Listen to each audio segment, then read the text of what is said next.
Hi everyone. Today, the Lost Island event has finally started. Alright, despite the hiccup right at the beginning, which happens almost inevitably every time there's a new event, the server was crashing because of the event starting. The ferry finally managed to fix it, and we have the Lost Island event in play now. I'm already at the island. When the event starts, you have a screen that appears when you enter the game, and you have to click a button right in the middle here that will bring you to the Lost Island.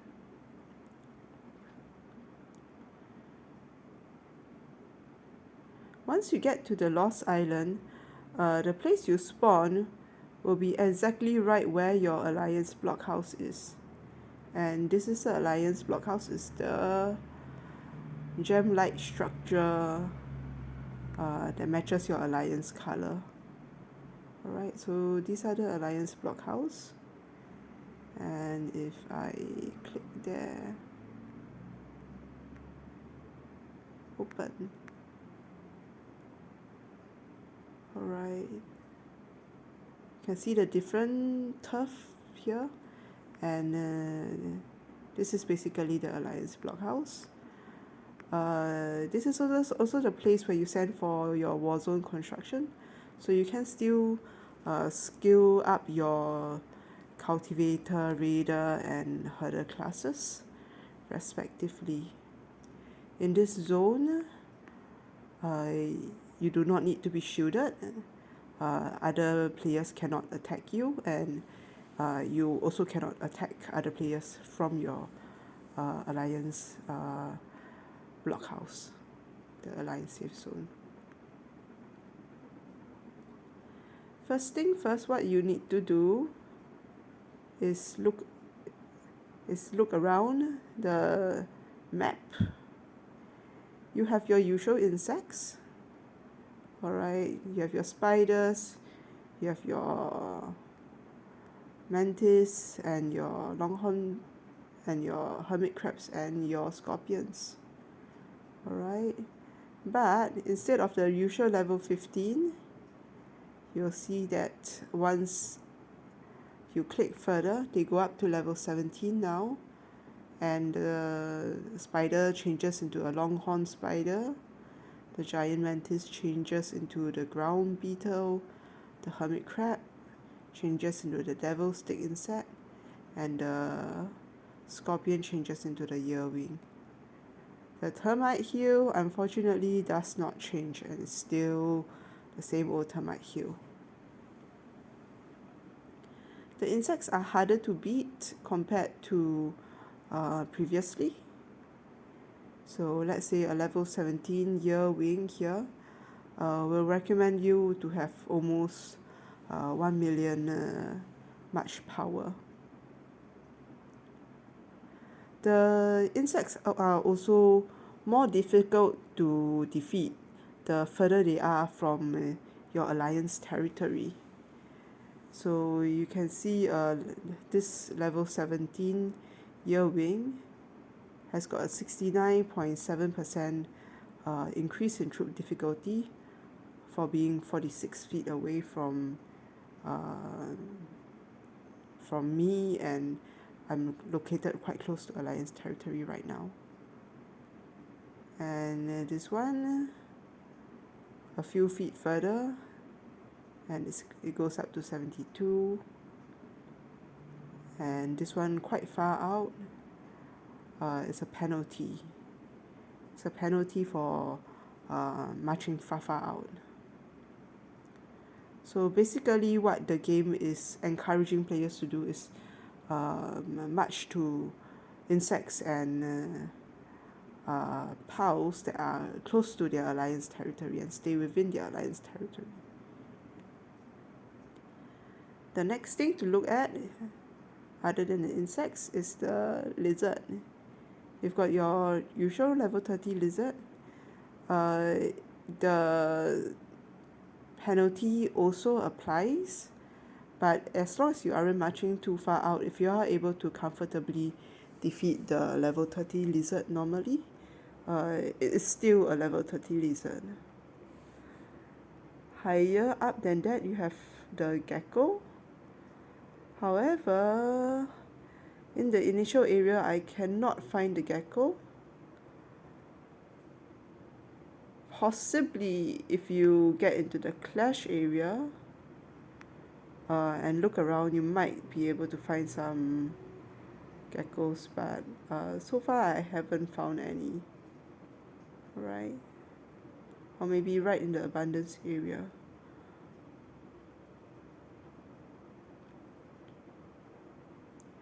The next thing to look at are the resource piles. The resource tiles now, instead of being just empty tiles that can be occupied by low-level troops, actually now have station troops, and you need to defeat the station troops in order to occupy the resource tiles. So example, this level 1 diamond mine here, total station troops, it says is a T6, and there are 45,000 station troops there. Alright, so you'll need to have your troops be strong enough to defeat 45,000 T6s in order to claim the pile as your own. Once again, like with the insects, there is a troop penalty, and then the station troops difficulty penalty the further away from Alliance territory you go. Right, this encourages players to sort of like gather together, stay within Alliance territory and move en masse, rather than have a very scattered alliance with one player here and there, all over the place. Right. You still have your usual groundhogs. Let's see what you have. Yeah, you still see your zones groundhog rankings.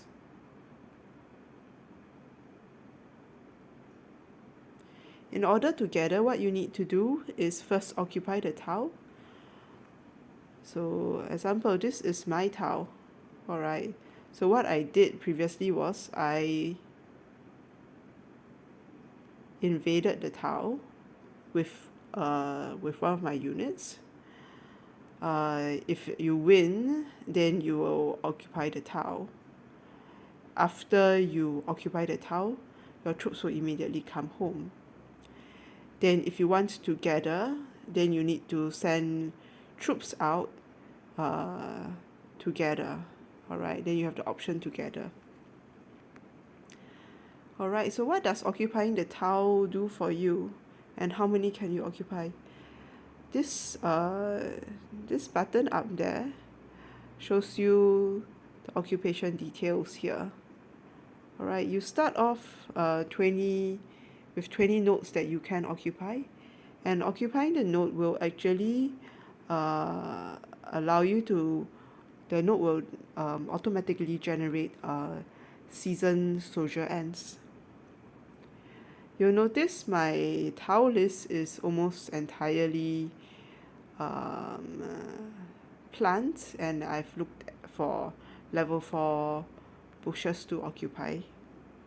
Why level 4? Because that's about as difficult opponent that I can defeat.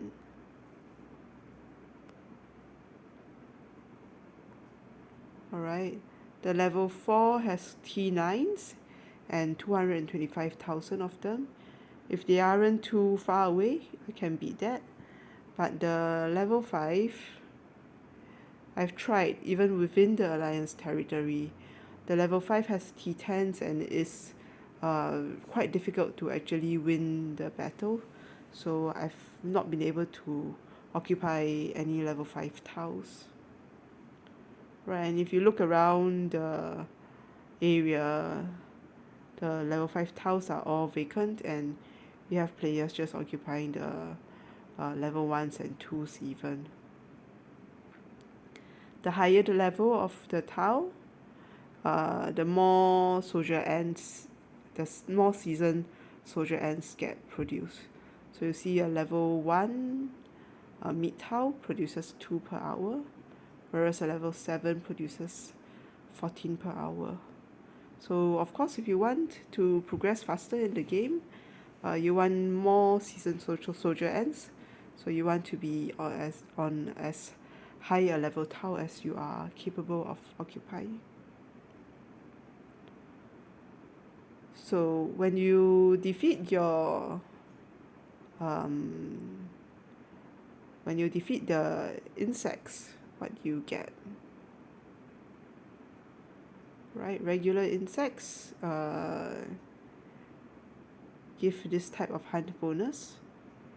If you do your level 17, 16 and 17 insects, you will have extra rewards of 160 to 175 enhancement resin. So this is very important because you need the enhancement resin in order to enhance your buildings.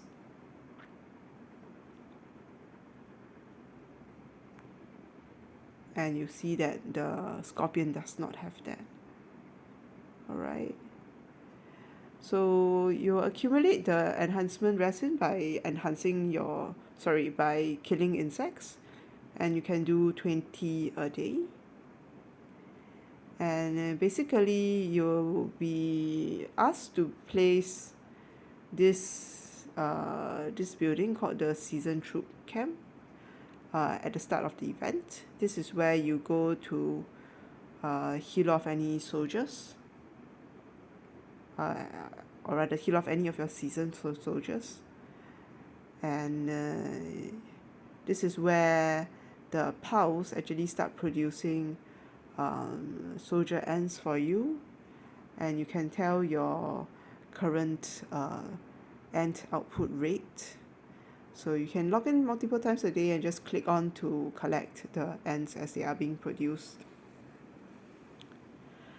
At this point, you can't really use the seasoned soldier ants, and you can tell this is where you get the buffs from.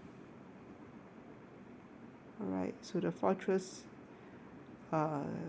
Alliance Fortress that we have occupied is now producing for me 8 shooter ants every hour.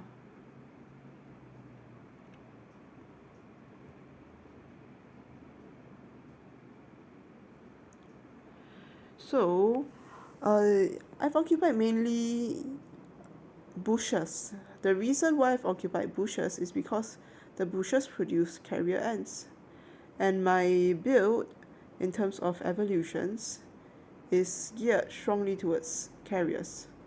So I have T9 shooters, but no T10 shooter evolutions. I didn't even unlock my T9 guardians. I have advanced combat done, but I've basically pushed everything into getting carriers upgraded. So the carriers are my strongest class. So that means I will focus on getting more carriers to synergize with the evolutions and the special ends that I have developed.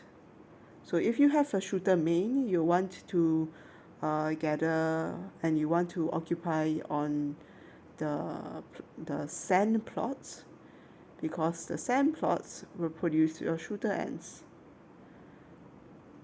And then the soil plots, where are the soil plots? Okay, the wet soil plots will produce the guardian ends. In fact, majority of the diamond and meat plots produce guardian ends also. However, some do produce carriers also. That explains the single diamond plot that I have occupied over here. The other thing you want to do is you want to make sure that you complete your daily task. So these are the daily tasks. Do your duel of queens, do your hatches, do a bit of gathering, kill a lizard, so on and so forth. Right, kill insects. Because as you do your daily tasks, what you get is clay. In fact, that's the first one, you get 100. The second one, you get 120. And then 150. This is on top of the normal resources you get from your task completion. And then 180. And then after that, on the 260 points, 340 points, and so on, the last few are just the regular resources. So you don't even need to finish the back half of the task in order to max out your clay. The clay is super important because it is required for your alliance leaders to build. Okay, that is glitching out. To build alliance towers. Alright, the alliance tower basically is like a telephone tower. It extends the area of your alliance blockhouse. So you have the alliance blockhouse, and you basically can build towers out, extending the area, and you extend the area from one to another, and basically you're using the alliance towers to draw a path from your alliance blockhouse to where you actually want to go.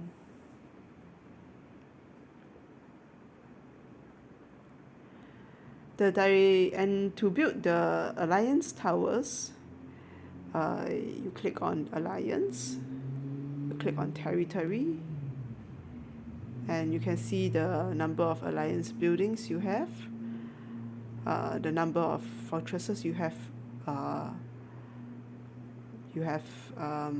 occupied, so the lairs, residences, and wonders, the tunnels and the ferries. And you will need to use clay in order to build each alliance tower. You will need to be R3 and above in order to be able to build. So the lower ranked players will not be able to build the tower, to place a tower, but they will be required, or they'll be needed to send troops to the tower to get it built.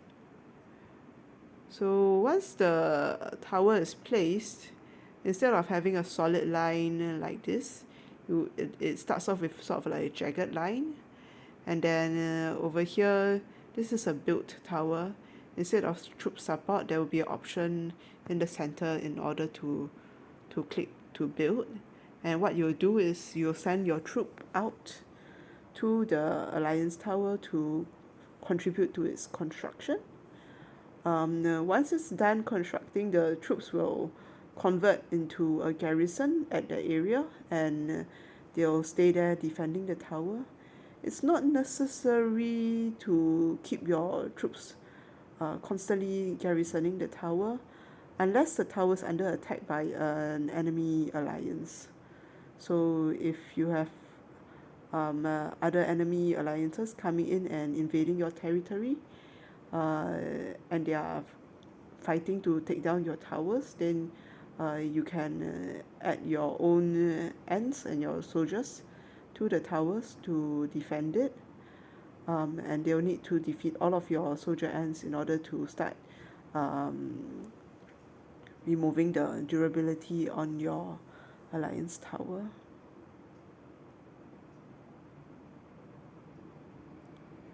Alright, so we have talked about gathering, we have talked about alliance towers, and next thing, okay. Okay, come on. The map itself is actually very, very pretty. It's very different from what we have previously. Instead of just the resource plots and the resource plots and the insects, you actually have some features. Even though they don't seem to do anything yet, there's the rocky beach, there are bits and pieces of gravel,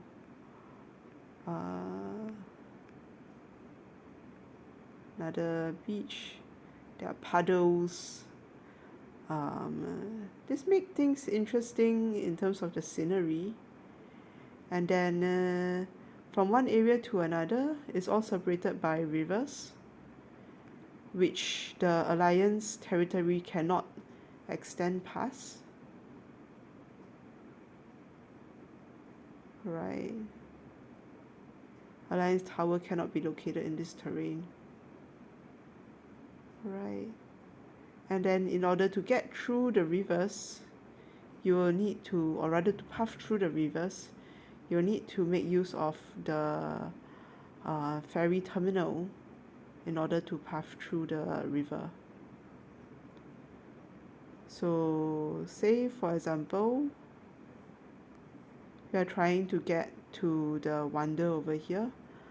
There are some rivers which are marked in blue, and then the mountains are the darker brown color here. Alright. So making use of this preview here will allow you to select what you want to see. Right, so you want to path here all the way to the Wonder, but that is separated by so many rivers, so you need to path around the river and through the ferry terminals in order to get to the Wonder. Okay, let's have a look at the ferry terminal. Right, so this is what a ferry terminal looks like. I believe you need to have a Alliance Tower in the area that adjuncts the ferry terminal here, and then you need to occupy the ferry terminal in order to place another Alliance Tower on the other side of the embankment. And then if you want to travel between zones, or rather between the areas, then you need to get through the tunnel. And likewise, you have a ferry heading into a tunnel to get through from one side to the other. Right. If you look at the way other alliances have pathed, they've placed their towers quite intelligently. I like what Happy has done here. Let's see the residences and the lairs. So they have their blockhouse, and they've basically made straight lines to the lairs that are close by to them. And what you really want to avoid doing is what we have done here. And instead of making one straight line from the Alliance blockhouse to the nearest Wonder, we have spent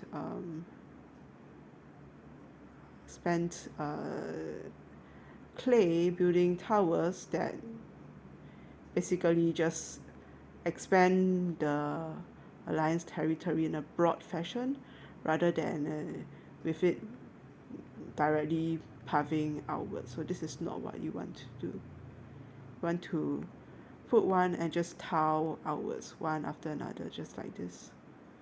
Alright.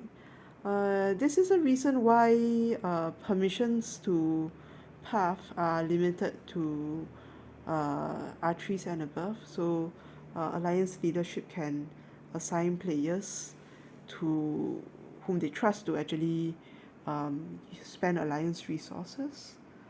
Otherwise, you have players that just build towers willy-nilly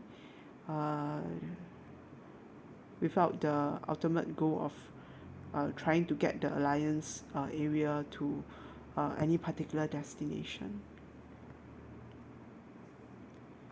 Okay, so that's that. Okay, so the ultimate goal, if you look at the event, all right, you're looking at some season milestones.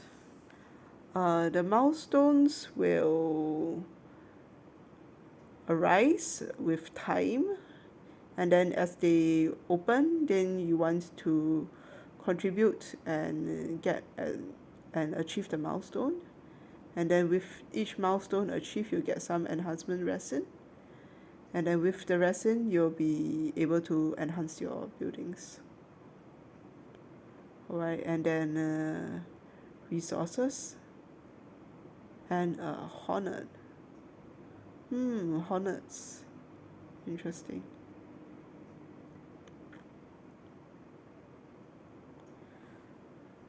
Okay, with the season achievements, you have personal achievements and you have your alliance achievements. You want to gain as much honor as possible.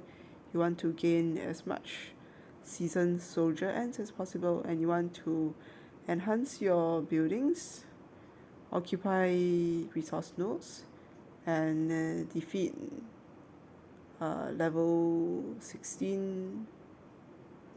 Okay, I need to do more level 16s first before we get the level 17 ones, I assume. You want to path towards other alliances, and you want to occupy their resource nodes, so take it away from them. It is a war game, and this is what the game wants you to do. You get mutation minor nucleus from that. And you want to defeat other soldier ends from other rulers, you get resources. And then you want to contribute towards your tower building, and you want to fight for the fortress. You also want to get down the durability of the fortresses, and you want to defeat troops that are stationed inside the fortresses. Alright, on that note, you have to look at the fortress, alright? Alright, so we actually just took down this level 3 lair. It's basically the lowest level fortress in the game.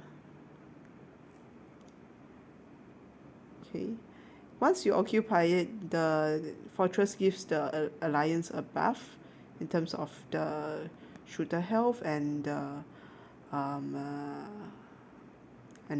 soldier and the soldier and passive production. Everybody gets some resources, and they get the Lost Island fruit. This is content that you can use. This is a currency that you can use in the Lost Island store. If you for attacking the fortress, what goes on first is that the fortress has got a bunch of station troops, right? You need to defeat the station troops. Once the station troops are defeated, then you need to bring down the durability of the fortress. At first blood, that means after the first initial combat, then there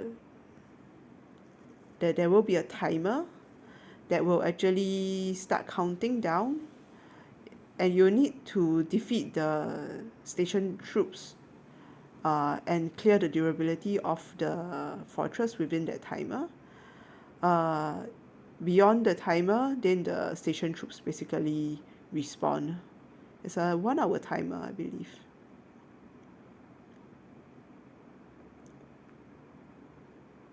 If you look at another fortress that isn't occupied, let's see that level 4 there.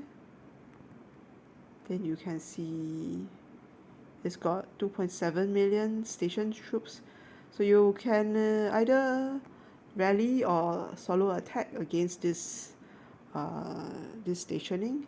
Then once that's down, then you'll need to do percentage damage against the durability. So you have to take down the durability bit by bit.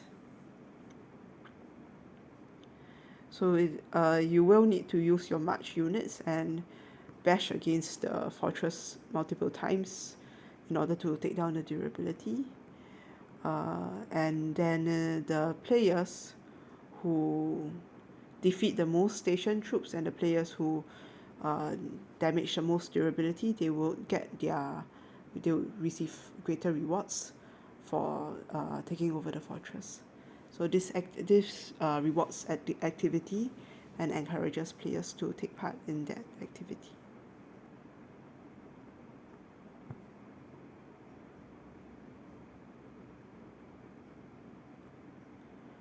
Okay. So you want to destroy durability and you want to fight as many times 4 fortresses as possible. And you want to defeat some of the station troops inside the fortress.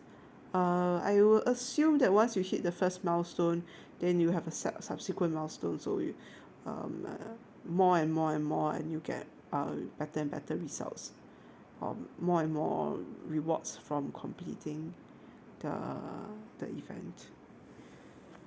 That's for the individual. For the alliance, you want to get alliance influence. How do you get alliance influence? I have no idea. You want to occupy fortresses, and then you want to occupy your own wonder. Occupy the wonders in the clash region, and you want to occupy the tree. And if you look at season rewards,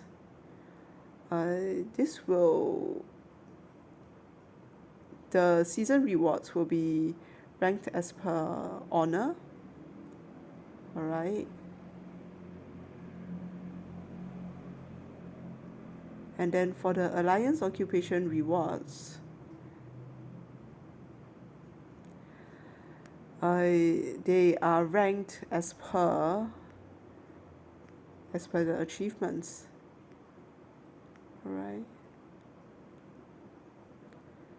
So for the island dominator, level 3, you have to occupy the tree and 12 other wonders. So that means the initial areas. So you basically tug your entire alliance along, and you make a round trip around the entire map, and you occupy each wonder in turn. And then you occupy the tree, and you occupy the wonders in the initial area, in the clash areas as well. The leader will get rewards, and then as per follows, and the officers are force, and then all the members will get rewards. Right. This takes a lot of effort, making a round trip, going through all the other going through the mountain ranges and the rivers, getting through all the fortresses, get there. The Island Dominator 2 is for alliances that manage to complete the tree and occupy 4 other wonders. You have 45 days to do this, so if you're looking at the 3 plus 12 other wonders, so they are looking at 13 wonders, it means more or less you path from one wonder to another wonder every 3 days. And that is quite intense. And that assumes the other alliances in your area allow you to do so. So, yeah. So if you occupy the 3 and 4 other wonders, example, you occupy some in the clash area, you may take over a weaker alliance, the wonder of a weaker alliance next to you, and you occupy just sort of like 1/3 of the map. I will assume you don't need to hold on to all of the wonders. You just need to occupy and then move on to your next target. Island Dominator 1 is for alliances that occupy the Tree of Abundance. Alright, and then Island Explorer 2 will be for alliances that occupy Three Wonders but maybe don't make it to the Tree of Abundance. Explorer 1 would be alliances that occupy one wonder that most likely would be in their initial zone. And Island Adventurer 1 would be participation rewards. So you don't, even if you don't make, even if you don't get to your, even if you don't get to your own wonder in your own initial area, you still get some rewards. Right. And what are these rewards? You have Lost Island eggs. You have Lost Island hatch. And these are some special ends. These must be, you must be able to take these out from season 2 through to season, otherwise why play the event? You want to have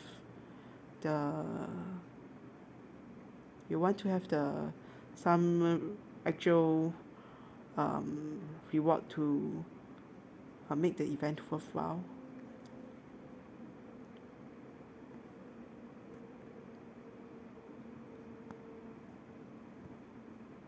So these are fancy special ends.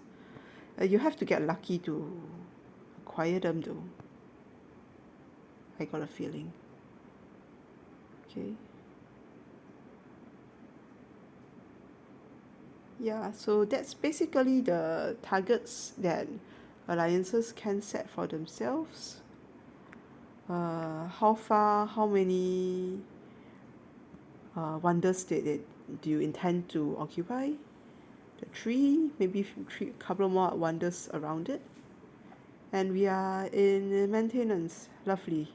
So they have some bugs that they need to fix. And thereby ending my video. It is a very long video already, so thank you very much everyone for watching if you have stayed with me so long. And let's enjoy the Lost Island event. And everyone have a good day. Bye bye.